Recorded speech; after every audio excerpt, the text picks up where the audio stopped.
কর্মসূচির অংশ হিসেবেই শনিবার সকালেও নগর ভবনের সামনের সড়কে অবস্থান নেন ইশরাক হোসেনের সমর্থকরা। বেলা বাড়ার সঙ্গে সঙ্গে ঢাকাবাসীর ব্যানারে এতে যোগ দেন আশপাশের বিভিন্ন থানা ইউনিটের বিএনপির নেতাকর্মীরা। স্লোগানে ইশরাককে মেয়রের দায়িত্ব বুঝিয়ে দেওয়ার দাবি জানান অংশগ্রহণকারীরা। তবে তারা সড়কে অবস্থান নেয়ায় বন্ধ হয়ে যায় যানবাহন চলাচল।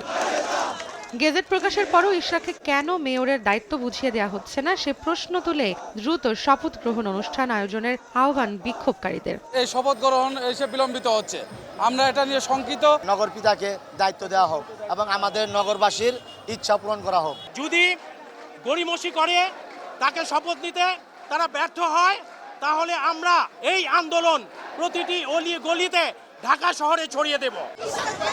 এক পর্যায়ে প্ল্যাকার্ড আর ব্যানার হাতে মিছিল বের করেন বিক্ষোভকারীরা। গোলাপ শাহ মাজার দিয়ে 0 পয়েন্ট হয়ে প্রেস ক্লাব ঘুরে মিছিল শেষ হয় আবার নগর ভবনের সামনে গিয়ে। এ সময় স্থানীয় সরকার উপদেষ্টা আসিফ মাহমুদ, সজীব ভুঁইয়া ও মন্ত্রণালয়ের সচিবকে নগর ভবনে অবাঞ্ছিত ঘোষণা করেন ইশরাক সমর্থকরা।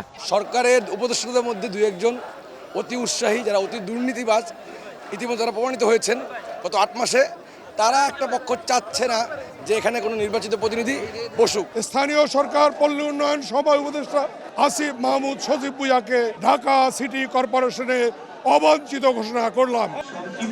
এদিকে সন্ধ্যায় সংবাদ সম্মেলনে আদালতের রায় ও ইসির গেজেট প্রকাশের 20 দিন পরও শপথ আয়োজন না করায় সরকারের নিরপেক্ষতা নিয়ে প্রশ্ন তোলেন ইশরাক হোসেন।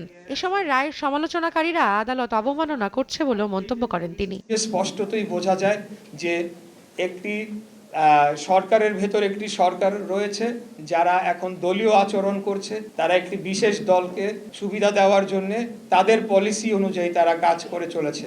এনসিপি একটি তারা বিবৃতি দেয়, সেখানে বলা হয় যে এরকম এই রায়ের বিষয়ে পর্যবেক্ষণ করা হয়, এমনকি যে বিচারক তার ব্যাপারেও বিষোদ্গার করা হয়, যেটি কিনা অত্যন্ত দুঃখজনক। শপথ আয়োজনের দাবিতে জনগণের আন্দোলনে বাধা প্রদানকারীদের ফ্যাসিবাদের দোষর আখ্যা দেন ইশরাক হোসেন।